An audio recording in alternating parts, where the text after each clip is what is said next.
All right, man. Welcome to Crrow777 Radio. This is the introduction for episode 83. Jason Lindgren is with me as usual. We are going to be covering the coming 5G networks and AI. Boy, heck of a week, man. 2 weeks ago, if you did a search online for Crrow777, there were thousands, literally thousands and thousands of returns.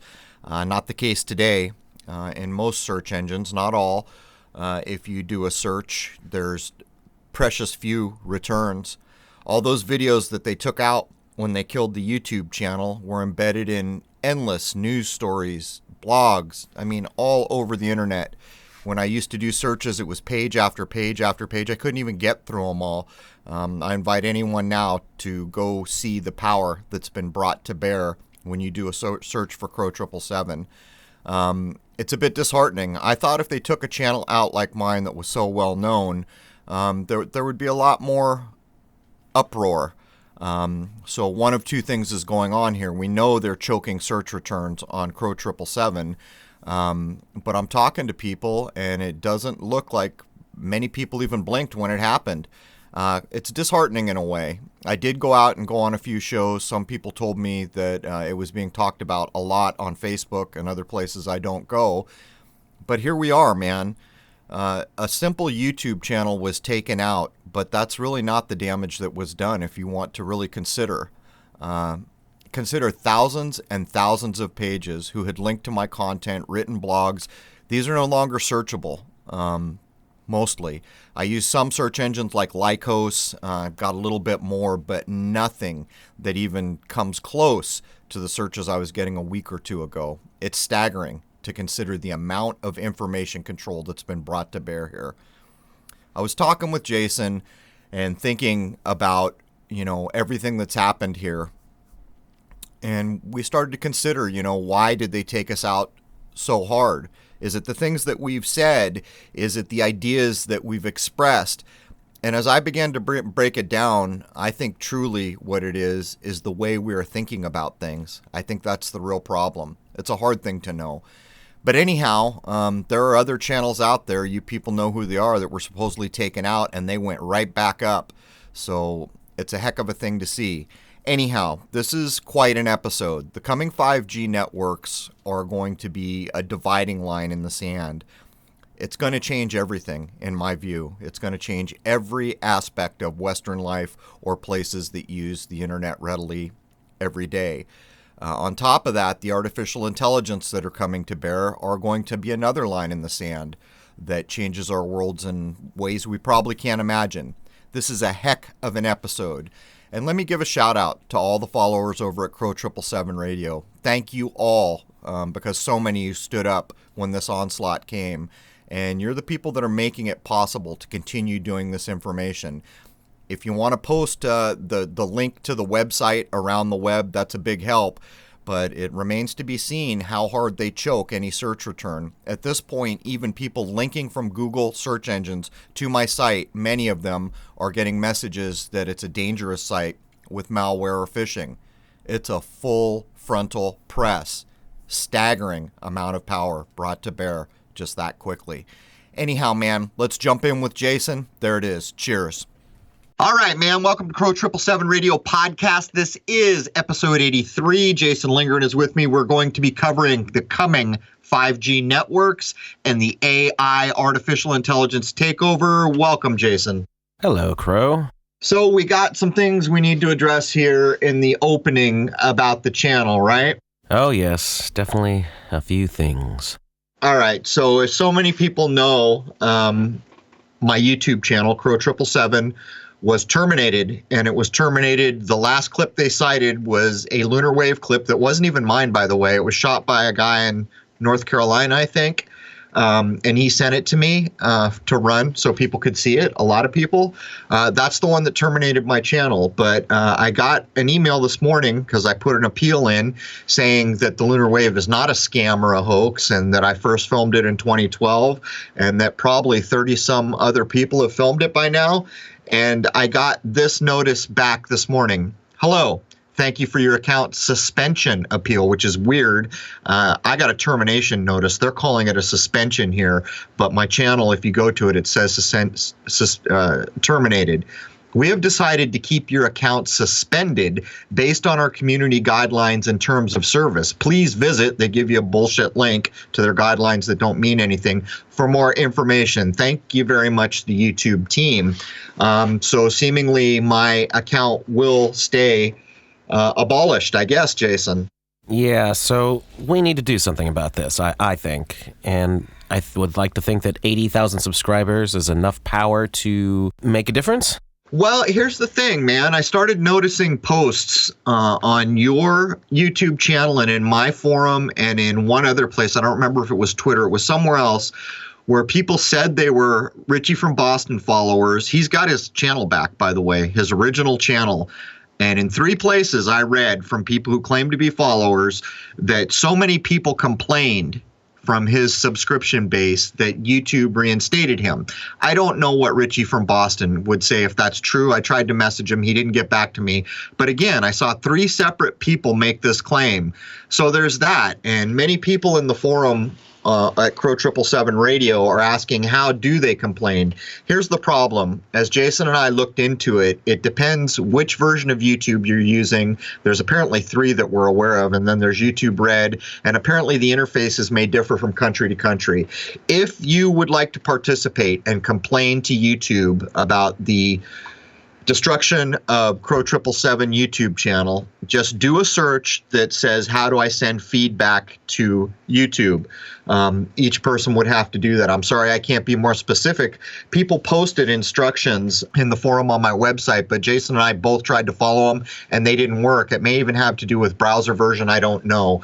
But if you simply did a web search for how to send feedback to YouTube, and I'm guessing if that's true about Richie from Boston's channel, and I don't know for sure it is. Again, I just saw 3 separate people post in comments this, so I'll have to wait to see what Richie actually says is true. I don't know, Jason, what do you think? The only thing I noticed different was Richie from Boston's channel. Now, on your little subscription bar, and this is just how it looks on my Macintosh, his little logo, even while it was under suspension, never disappeared, and you could still go on his channel and look at videos, even though he wasn't posting anything new. He was posting on Richie from Boston too. Then, of course, I don't remember how long it was, a week or so, he got it back. So his never changed. As of last night, your little logo disappeared when you click on it and said everything was terminated, and you're not able to click on anything. So it sounds like it's a different procedure that was done to both of you. Well, what's weird, Jason, is so the day after, I saw all my stuff disappear the same morning, everything. All the logos, all the avatars, all the listings, everything. Any information I had about subscriptions that I was a part of, it all went away. When I logged in the following day, I was taken to an account that wasn't mine. It was called Crrow777, but it was Crrow777, and it had like a version, you know, the orange like crows in front of the sun logo that I was using as an avatar. It had like a version of that, but it wasn't the version that I made. Not only that, things like the join date or the birth date, I forget which one of the dates they had listed, get this, was September 11, 1988, and the new account it logged me into. And this is the account that, like, if I log in for Gmail on one of the Gmail accounts that was attached to my YouTube channel, that's the account now. And it says I have 2 subscribers and 1 video. I can't see the video. It's a really weird thing, man. It sounds like an inside job if we want to be so blunt about it. Well, we'll see. I guess we'll have to wait for Richie from Boston to respond to the message I sent him to see what he says is correct. But if it's true, seemingly all the people listening, if you want to participate, you could go do a search and send feedback to YouTube. Anyhow, Jason, enough beating that beat up horse. Do you want to cover anything else before we jump into 5G networks and the artificial intelligence takeover?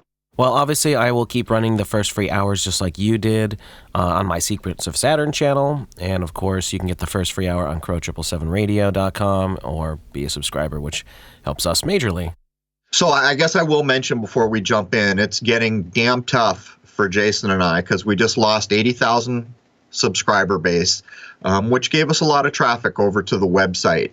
I'm having to work nonstop now, trying to get out on other shows, trying to post in places to keep the traffic up. But there's more to this. We're told that on December 8th, this is one source, that Twitter is going to start doing the censorship. We're further being told, and people have talked about this in my forums, but I was aware of it before I saw them talking about it, that it looks like the European Union is dictating the rules that are driving this censorship. Hard to know for sure. But here's the thing, the net neutrality laws, people can go look, I'm not going to get big into this. All that stuff is up for grabs and about to change one way or the other.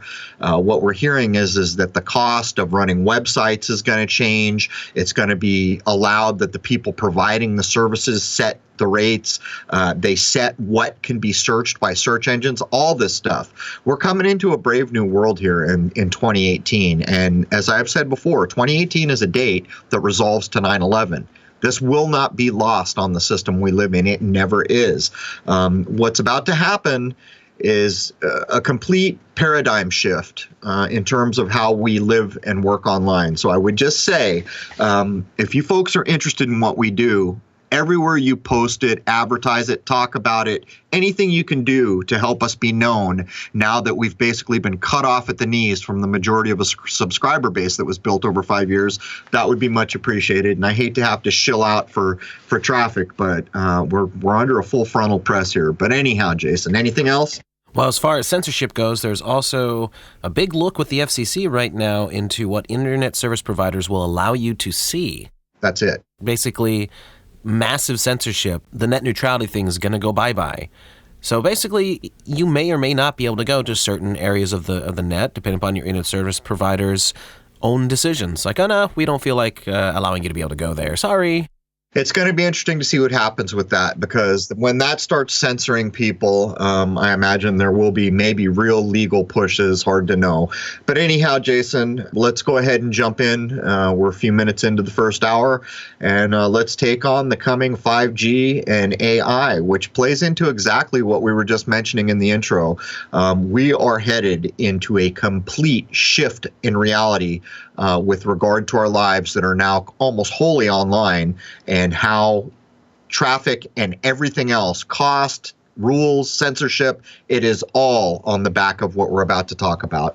So we're going to discuss 5G, Bitcoin, artificial intelligence, the Internet of Things, and how all of these things intertwine and are probably going to go together if they're not already. So the first thing I'd like to do is give you a quick refresher on what the Internet of Things is. The abbreviation used for it is IoT. You'll see that a lot. And it's the network of physical devices, vehicles, home appliances, and other items embedded with electronics, software, sensors, actuators, and network connectivity, which enables these objects to connect and exchange data. Each thing is uniquely identifiable through its embedded computing system, but is able to interoperate within the existing Internet infrastructure. Experts estimate that the Internet of Things will consist of about 30 billion objects by the year 2020. There's a lot of ideas in this, but maybe I'll go to the overarching ideas first. Basically, what's being talked about here is the fact that your toaster, there's going to come a point when your toaster, your refrigerator, all the things we used are hooked up online, probably wirelessly, almost certainly wirelessly, but even just the way they word it here, the Internet of Things, it's a hell of a thing, because it's almost implying that things, non-inanimate objects, will be controlling the human beings, which is what the Internet was supposedly built for, although we are starting to get the taste of what the Internet was actually built for, total control, in my view. Anyhow, Jason. Well, this is kind of the laughable way that you'd hear the Alex Jones type of people screaming that your refrigerator's going to be watching you. But in fact, it's going to be something like that. All these things will be monitoring your usage. And I'm not saying they're all going to have spy cameras in them, although that's not infeasible if a manufacturer decided to do so. But basically, they're all going to be communicating about you and transmitting that data to God knows where about your activities in your own home. So it's basically Facebook on steroids, Jason. It is a more complete of the actual life of a human being, knowing when a light gets turned on or off, knowing when people go to bed, knowing when the television comes on, knowing actual products that are in the refrigerator. They're already advertising refrigerators that say, "Hey, man, don't eat that sushi. It's over a week old." As he tries to pull something out, the refrigerator being fully cognizant of what's in there and when it was put there. Everything is, they're going to try to push every single thing online. And the reason we're going this way is not for convenience, it's for control. You see, there's a mistake out there in the world that thinks the next time you get a good iPhone, that life just got a little bit easier. That's not why you're getting the new iPhone. That's not it at all. You're getting that new iPhone so that this digital system, this artificial system, can replace the reality that we used to live in, which was nature. That's what this is all about, people, to be blunt and frank about it. Anyhow, man. So basically what I'm kind of seeing here is, as opposed to somebody who's just put up their little Facebook post, "Oh, here's a picture of, I just finished the pies for Thanksgiving in my refrigerator." The refrigerator could take that for you and send it off to Facebook. It's going to save you time. It's so convenient, isn't it? Yeah, I mean, there's so many angles you could go at, even understanding what it is people are eating. I've always said for a long time, taking the kind of insidious view of things, knowing how many people in the country drink milk. Well, if you put something in that milk, like they put fluoride in the water, I mean, you can see the possibilities there. But at the end of the day, the human map that has been provided by social media will be just dwarfed, but when they can actually see everything that's going on in the home in terms of power use, what you're eating, all these things. And of course, your car is still going to have GPS, all these things. They will know every single facet of your day at that point. Well, what's amusing about it is, of course, this will be tied into your personal records. So your medical insurance, which of course is socialized now. So, your refrigerator could yell at you like, "Hey, Meg, you're a fatty. You don't need to eat that 5th piece of cake." Well, where this goes, Jason, there's already rumors that in places in China, they're rolling out things in prep of the 5G network. Things like this, where everyone's on a smartphone and has a personal rating, like, I don't know what I would, a user rating. And if you stop and interact with a person that has a low user rating, your user rating drops. As a matter of fact, your credit rating drops. These kinds of things. This is where this all heads. This is where it all heads. I've made the comment in past shows that if people do not stand up against this overwhelming control and censorship, that before too long, and in my view, it's probably much less than 5 years if I had to guess, you're going to go to your ATM and it's going to tell you, "Sorry, you can't have money today because you don't have medical insurance, or your car license isn't up to date, or some other nonsense." That is where the level of control we are talking about here. And as you and I get into Bitcoin, or cryptocurrency to be more appropriate about it, and AI, you're gonna see where all this heads. I'll wait to talk about it till we get there, but AI and cryptocurrency are here to do away with the monetary system that we all grew up with. Now, I've heard of this Chinese censorship kind of thing.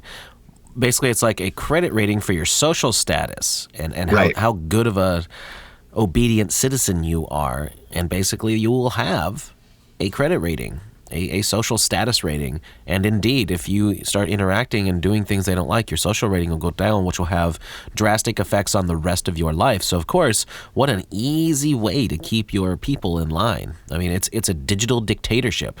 Well, and not only that, there's no way to fight back against it. All these people, I see all these people getting on airplanes last time I flew, walking up with their phones and touching it to the thing. Well, what do you do when you go to get on your airplane and you touch your phone to the thing and it won't let you board? Who the hell do you complain to? YouTube. Yeah, exactly. This is the world we're all headed for, and it can't be overstated. It really cannot be overstated. For all the people that were born in like the late 80s, mid 90s, you've come up in a world where the internet has always been here. You've never really known much of a time without it, and so you don't have the same view of the world that was before the internet. So vastly different than where we find ourselves. And even like the things of censorship that are going on now, these would have been undamn acceptable in the 70s, there would have been hell to pay.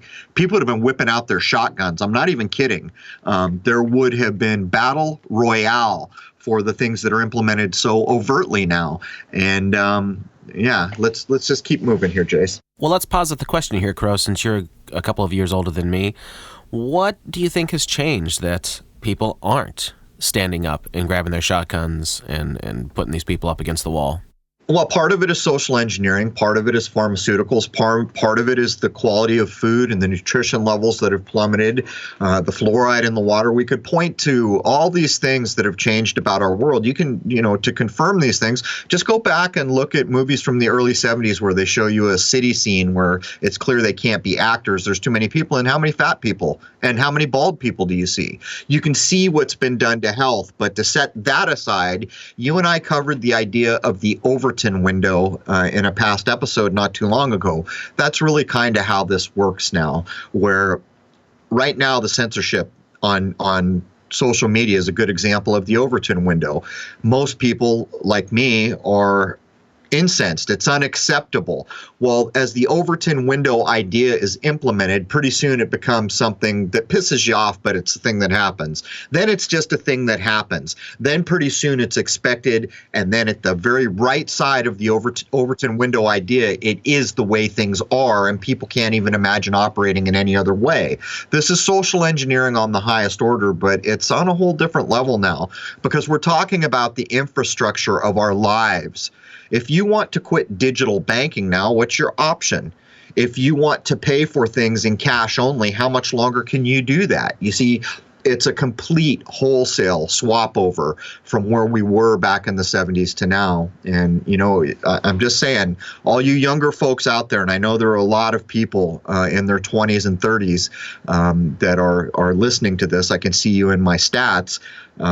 You need to pay attention to what the people that are older than you are saying about the time that was before the internet, because pretty quickly here, the internet is going to have changed every facet of our lives and given control to people you will never meet, and for that matter, never even know where they exist. For my money, I'm going to say that people in general just seem to be spaced out. And I'm 44.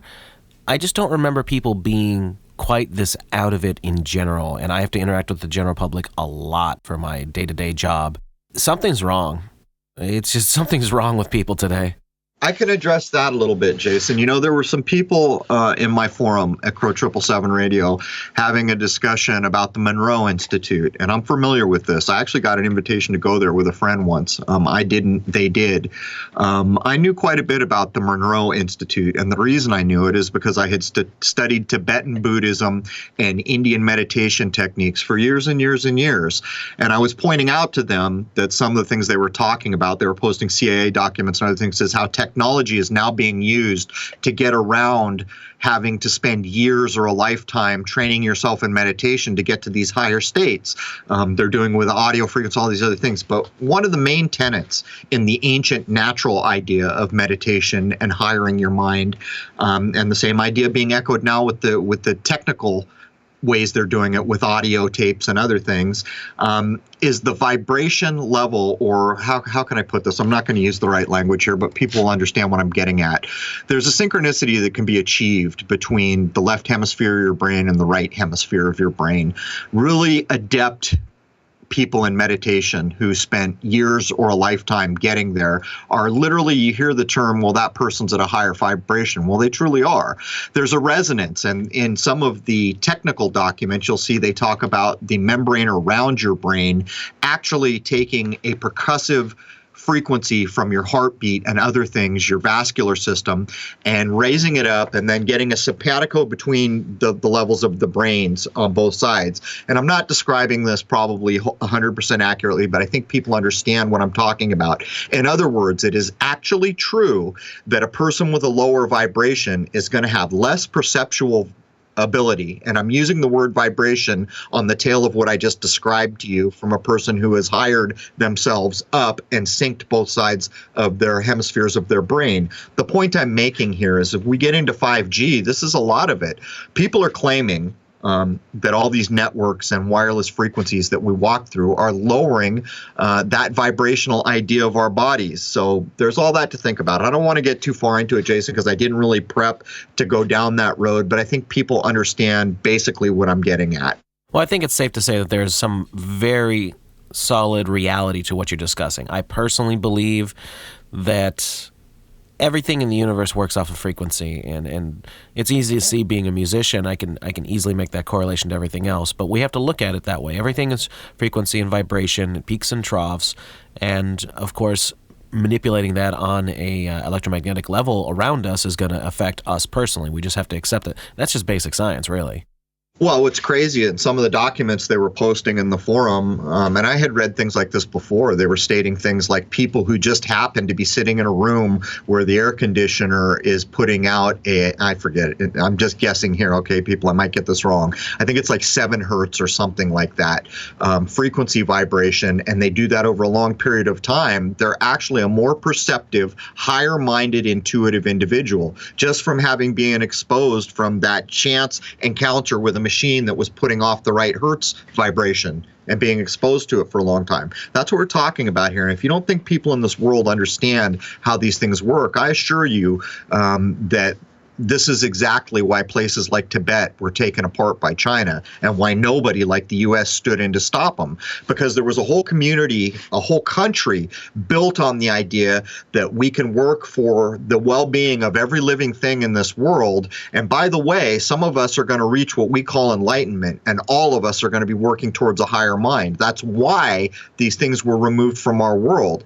Because this digital darkness, this total control, this overwhelming censorship of the human spirit that is coming at us right now is undermined by people who have this whole other mindset where nature matters, where all living beings in this system matter, where I can train my mind to maybe even get out of this place because there's something more than this, these ideas. But anyhow, Jason, let's keep moving through. So the rollout for full implementation of the 5G network is also said to be in the 2020 range. Some things are coming online next year, and a good bit of it is going to be online by 2019. But after 2020, well, the game's on, people. The idea is to have all these systems completely in place and functioning by then, for better or worse. And we will see. Well, I know what the better is supposed to be, but the worse is what I'm concerned about. I will point out the obvious here. It means 5th generation, right? 5G. So we're at 4, or maybe some of us are at 3G now, but think about the amount of time it got to get to 1G. I don't even know if they called it that. The amount of time it took to 2, but now look at what's going on with 5G. In some ways, they started to really plan out 3 and 4, but this one seems like there is a pretty critical blueprint where they're really going to plan and step up for this ability for, I forget, Jason, do you have, what is it, 1 gigabit a second data transfer somewhere? Yeah, I've got I was those reading stats. about, I've forgotten what it is, but they're really going to push for this. And as we get into this, we'll talk about the effects that it can have on the human body, among other things. Anyhow, go ahead, man. So 5G. Unlike the G in Freemasonry, the G in 5G stands for generation. So 5G is the 5th generation of the wireless systems. The original first generation was analog cellular, and digital came in with 2G and then all the way up to today, with each subsequent system being faster and able to transmit more data at once. 5G is promising an astonishing amount of data capability.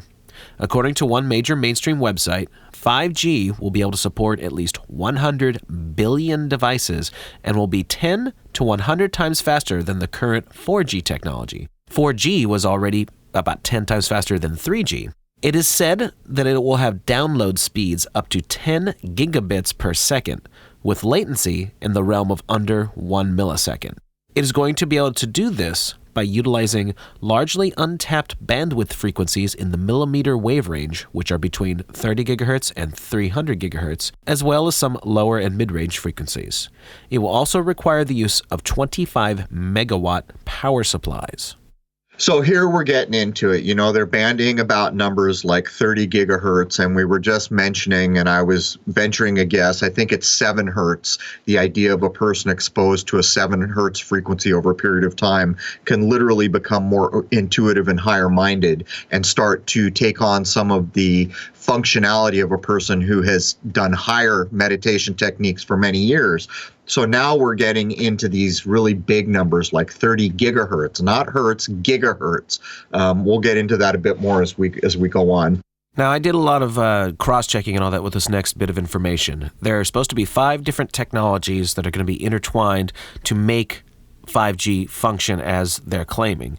And I don't know what you're going to do with 10 gigabits a second. I mean, that's like streaming a 4K movie in real time on your cell phone. And all I can think of is that's going to be some massive amount of power blasting through the airwaves at all times if that's really what the kind of speed you're capable of. Right. I mean, you're about to get into some of the waves and other things that are going to come with the technologies, the 5G network, and this is where we start to get into the crux of it. It's hard to know what's true for certain for a couple reasons. The information is stated in both directions, as is usual on the internet these days. It's hard to get a concrete anything, but we don't have it implemented in a wide way yet for people to be seeing the adverse effects. But the first thing you're about to cover here is very short wavelengths, and there are a lot of people out there that have a litany of health problems that are associated with this. So, the first explanation of the technologies, they're going to be using millimeter waves. Now, these possess much shorter wavelengths than what they've been using, and they're in the 1 millimeter to the 10 millimeter range. They do not travel very well through buildings, and they can also be absorbed by precipitation, which is rain, snow, that sort of thing, as well as plants and trees. So basically, they're going to have much shorter capability, which means other problems that need to be dealt with now as opposed to the way things are now with giant towers just being broadcast everywhere. So on their stated functionality of a millimeter wave, we can deduce things in the same way we did with the nuke hoax.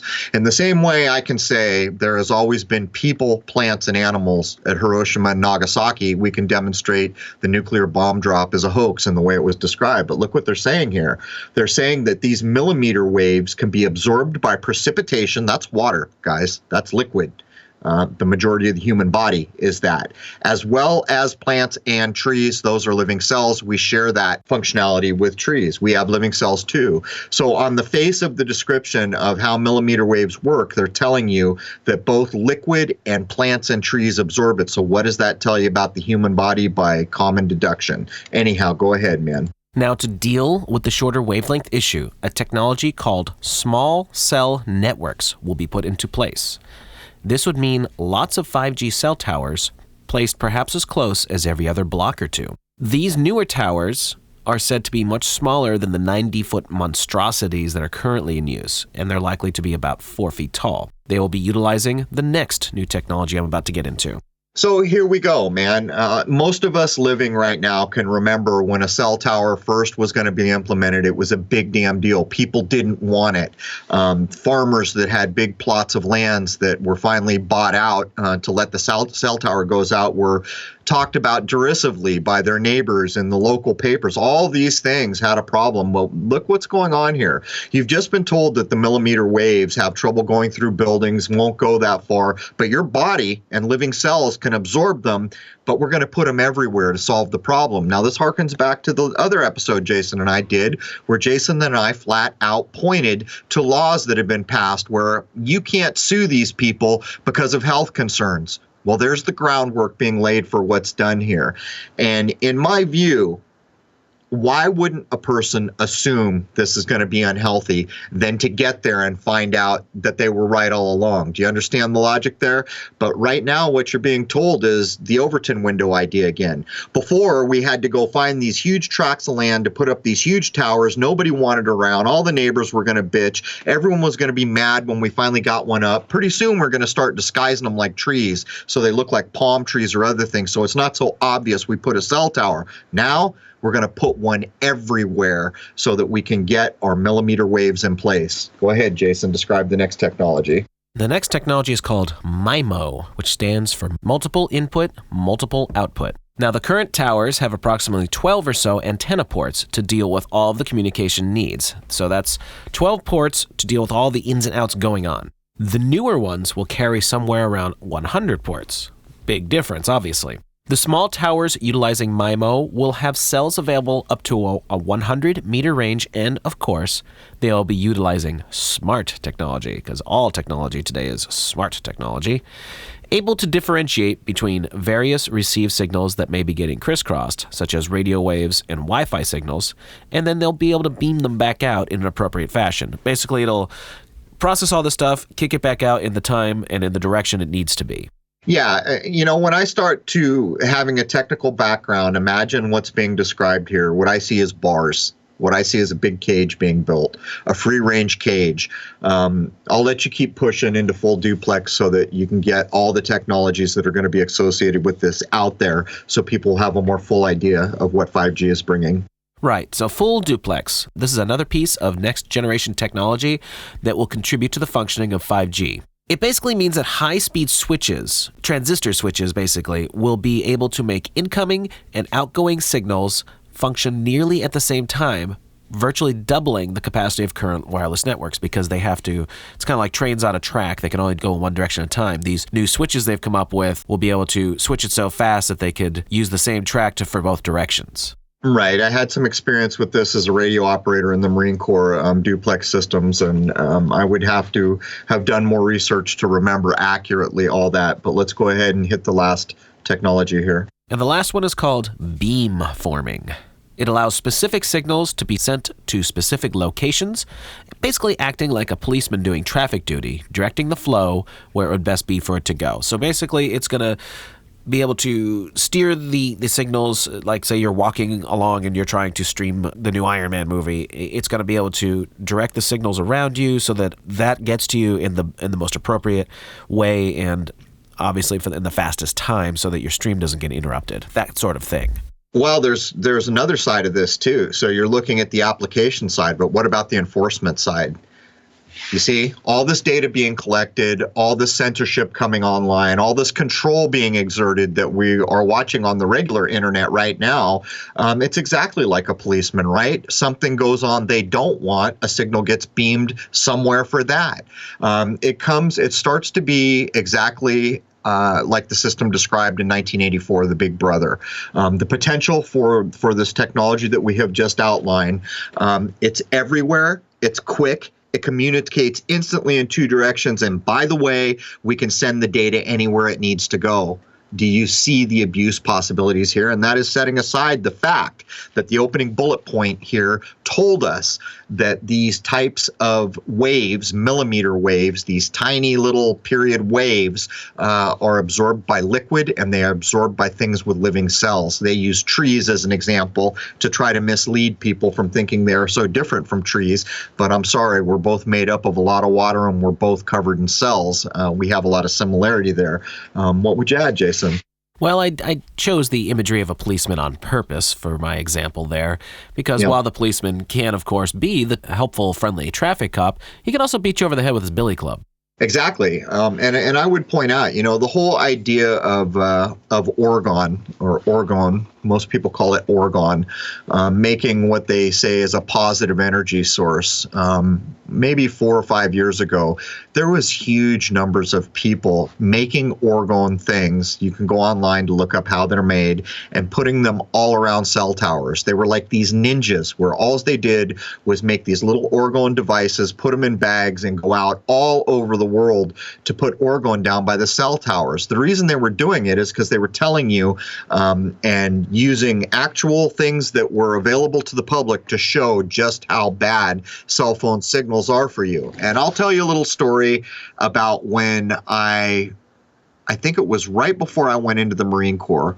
So we're looking at the mid-'80s sometime. There were these huge electrical towers in East County of San Diego that we used to drive by sometimes. And we had heard that if you took a fluorescent, one of those long fluorescent light bulbs and stood under that tower and that was just electricity, by the way, that the electromagnetic bleed from those huge high-power tension wires from these massive towers would light them up.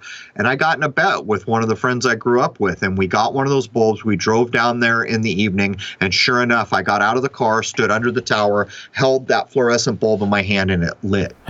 That's electricity, okay?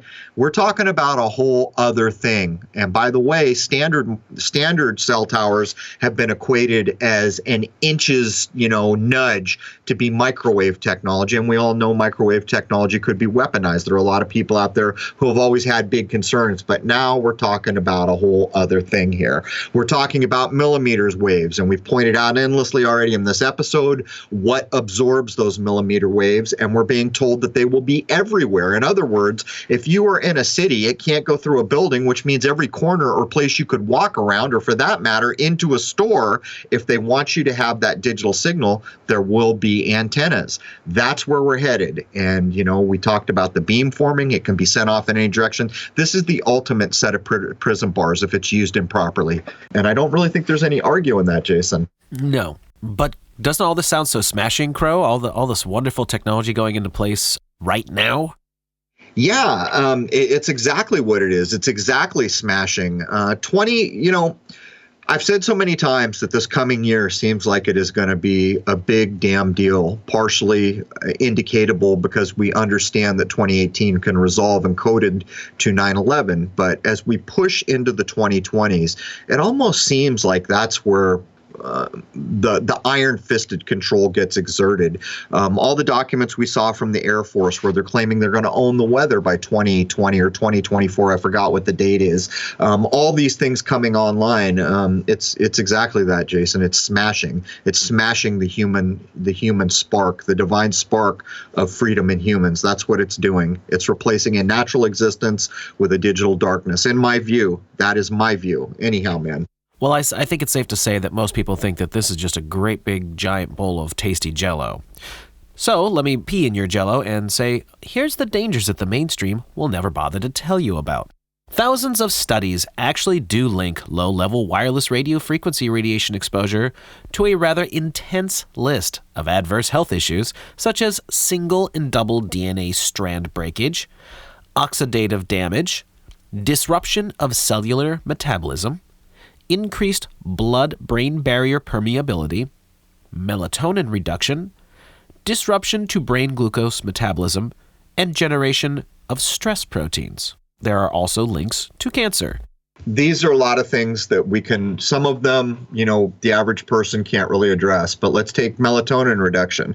Melatonin plays a key role in a person's sleep. I'm asking everyone listening, how many people out there, maybe even yourself, are having a hard time getting the sleep you once had in your lifetime, or others that have real trouble sleeping? This is the kind of thing we can look around and say, when I was a kid, I don't think I knew, when I was younger, even a teen, I don't think I knew anyone that had sleeping disorders, which are so common now. And we don't even really need to address cancers, do we? The problem here is that there's really, the cancer's tied up in the food, the water supply, the air supply.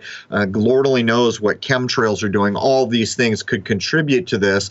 But again, look at the cancer levels. I think the last thing I read said that 3 in 5 of us will die of cancer. I think it was 1 in 50 or something, or even 1 in 100. I've forgotten when I was a lot younger what the stats were. So you can see where this goes. I don't think there is any arguing, as a former Marine who was both a cryptographer and a radio operator, that this type of radiation is harmful to human cells. And I would add, and I hate to add this, but look where we are, guys. Is there a reason that we call the phones cell phones? Is there a reason? Is it flat out telling you that it destroys human cells?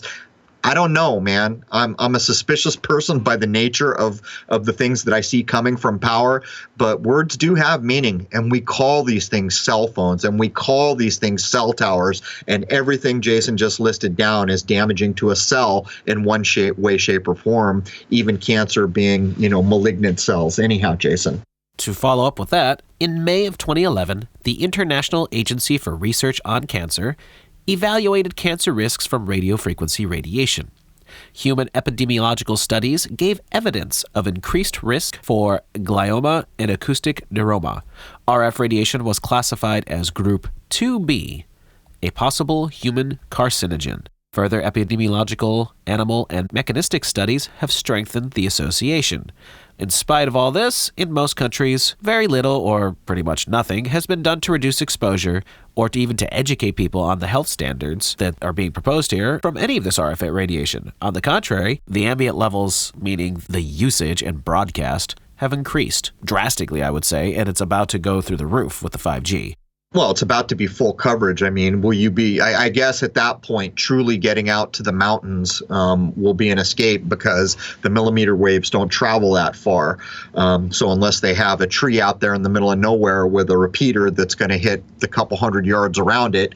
But look what we're talking about here, man. RF, that is radio frequency. That's what I had directly to do with in the Marine Corps. And I can tell you flat out, some of the radios we used, if you grabbed the antenna while someone keyed the mic, it would blow you out of your boots. Some of the antennas you were not supposed to get anywhere near. The directional antennas, you didn't stand in front of them. The microwave antennas, you were told that you would be cooked from the inside out if you got between the broadcasting antenna and it's wherever it was broadcasting to. I have a lot of experience with RF to know certainly that radio frequency RF is not good for the human body, which was why in my house we don't use wireless signals. Everything is hardwired, but here's the problem. As we come to 5G, where the RF coverage will be nearly everywhere, there are people.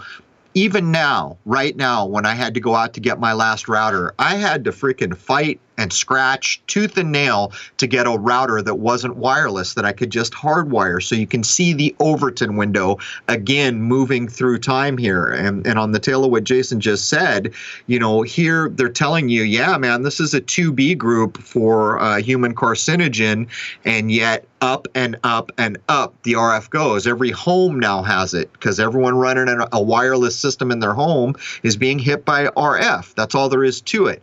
But as we get into 5G here, Jason, it is my feeling that the damaging component of the RF saturation we have is going to skyrocket. Oh, I have no doubt whatsoever. Now, let's do a little conjecture here, especially given all the work that you've done with telescopes. Do chemtrails have any part to play in any of this? They do, from scientific study, contain high levels of metallic particles that could, quite possibly, I am suggesting, act as an antenna of some sort. I don't think there's any doubt. There's people out there like Patrick Roddy and others that we're aware of. We watch their work, Matt Landman, who will say that there's actually frequency pulses being generated up into whatever it is they're spraying that we know is conductive, electrically conductive. We know that there's documents out there that the Air Force claims they'll own the weather by 2020. Any person who's not walking around on the face of this world chewing cud, sleeping, can understand that the sky has changed. Planes are spraying everywhere. And even if a person is fortunate enough to live in a place where the sky is blue most of the time and they don't see crisscrossing trails, you can easily go to what's called satellite images and see how often the entirety of the United States is crisscrossed with these lines. This is new. This did not go on in the 80s. This did not go on prior to the 90s. We didn't see this. That's why people like myself spent so much time filming it. There's no doubt in my mind, Jason, that what chemtrails is doing is probably many, many things, so many of which we're probably not even aware of. But part of it, in my view, is literally to take over control of the weather. Again, replacing an artificial system with presumably, which was likely once a more natural system. But on top of that, we know flat out that what they're spraying is electrically conductive, which means it could be an antenna of some sort. Well, words have meaning, and they do call the place where you send all your information the cloud, don't they? There it is, man. Who owns the cloud, man? Is there a proprietor here at the cloud that I can talk to? And wait a minute, I'm not even tall enough to get up to the cloud. Sorry, man. Go ahead. All right, so let's start talking about cryptocurrency. Now, the general definition of cryptocurrency is a digital currency in which encryption techniques are used to regulate the generation of units of currency and verify the transfer of funds, operating independently of a central bank. Decentralized cryptocurrencies, such as Bitcoin, which we're about to get to, now provide an outlet for personal wealth that is beyond restriction and confiscation, or so they say. Okay, there's so many points to make here. I'm going to let you get a little further in, but I will point out this now. In my lifetime, there was an idea that a dollar at some point was still worth 38 cents backed by real something. Probably not true at the time that was being said. There was a time in this country when the currency we used was backed by something of value. The religion of Islam, or the spiritual tenets of Islam back in the day, stated that all currency had to be backed by something of value, usually gold or silver. This is being dismantled by the people who would like to take over this place, because you can't put a central bank in as long as currency is backed by value. Bitcoin is this gone so far in the other direction that it's hard to even overstate. Now Bitcoin is the thing that doesn't even exist in the first place.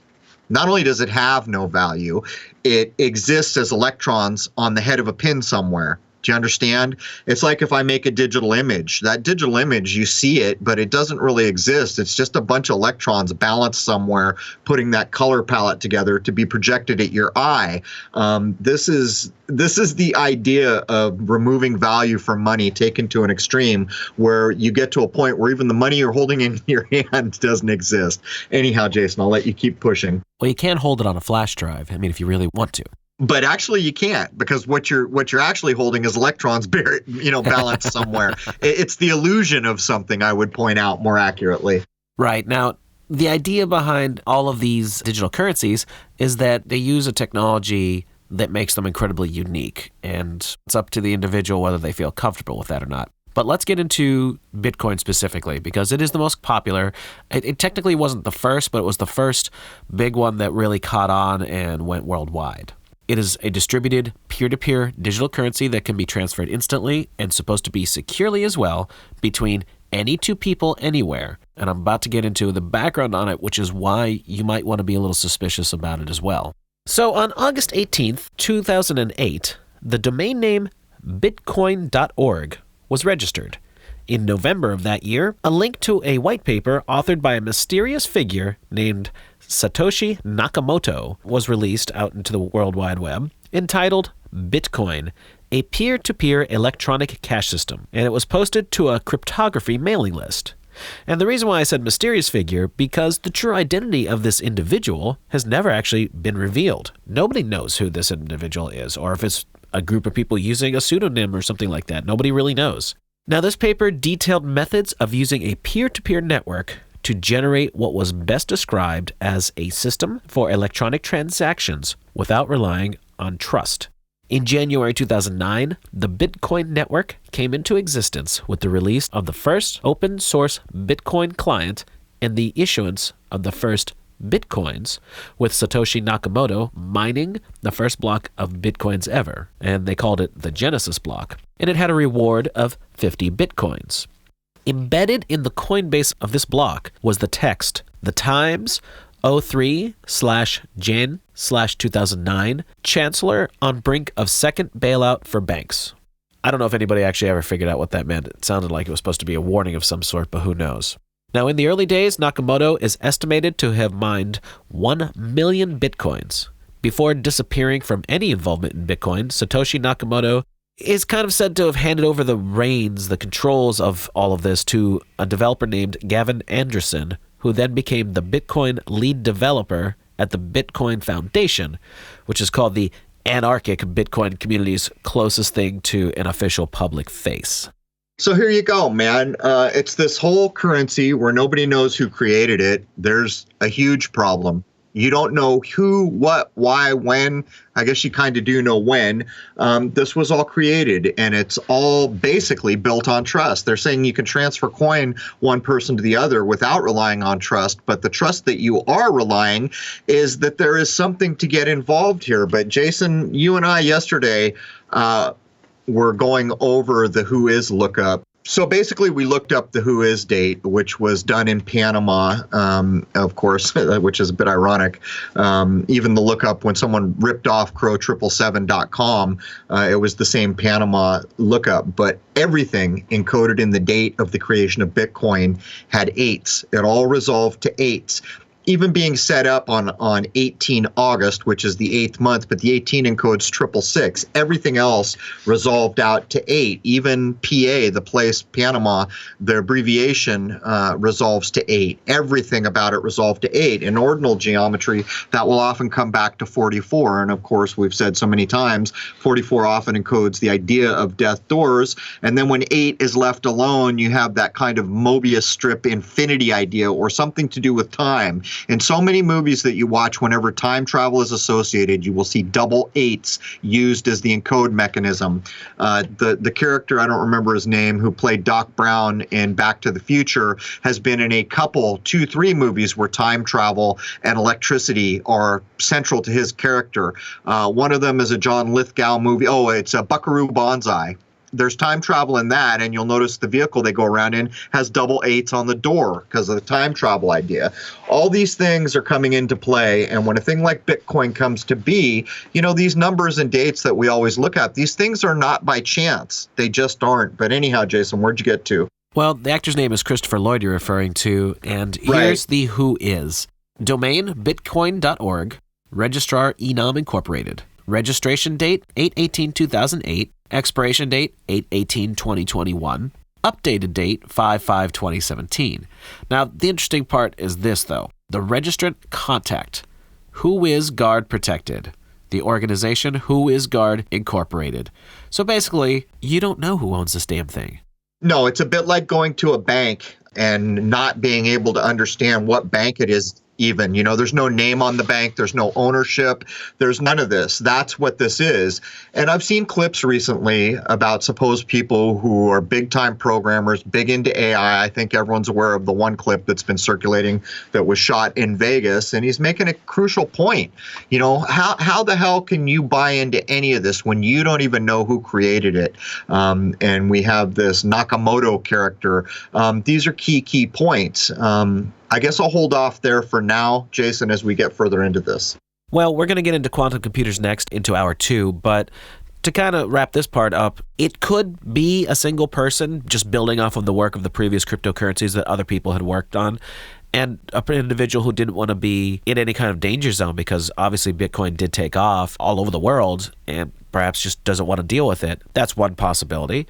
Another possibility is that it's a group of people, so there is no one individual, and they just used a pseudonym to register and put all these things under. Another possibility that some people have really been conjecturing is a human being didn't design this at all. An AI did. And that's, again, more we're going to get into in hour 2.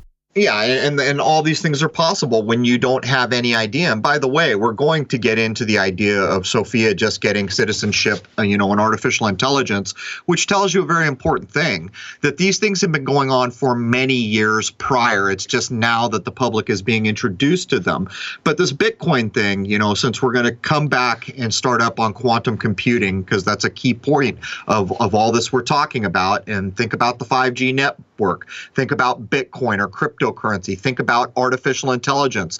All these things are not mutually exclusive. They're all going to rely on one another. But Bitcoin, if I had to proffer an educated guess, and this is just that, but I'm basing it on a lot more than just what I've learned in the world. I'm basing it partially on what I've seen echoed and encoded in movies. As an example, let me think of one real quick. Okay, the Star Trek, the old Star Trek movie where Captain Kirk and Spock go down to San Francisco to save a whale or something. I forget the plot. They need a whale to save the world or something.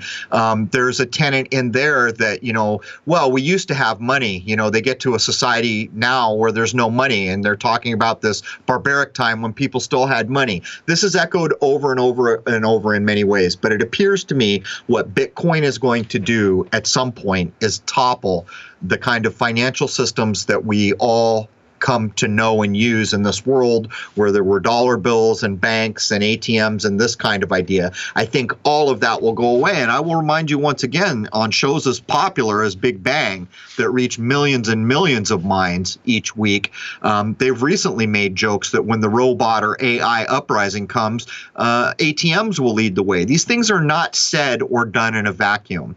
And in the same way, Jason gave the benefit of the doubt on what or who or why Bitcoin was set up, I look at that date on Who Is Lookup, and there is no way in hell you're ever going to convince me that every single number involved resolves to 8 is just coincidence. I don't view our world in that way anymore.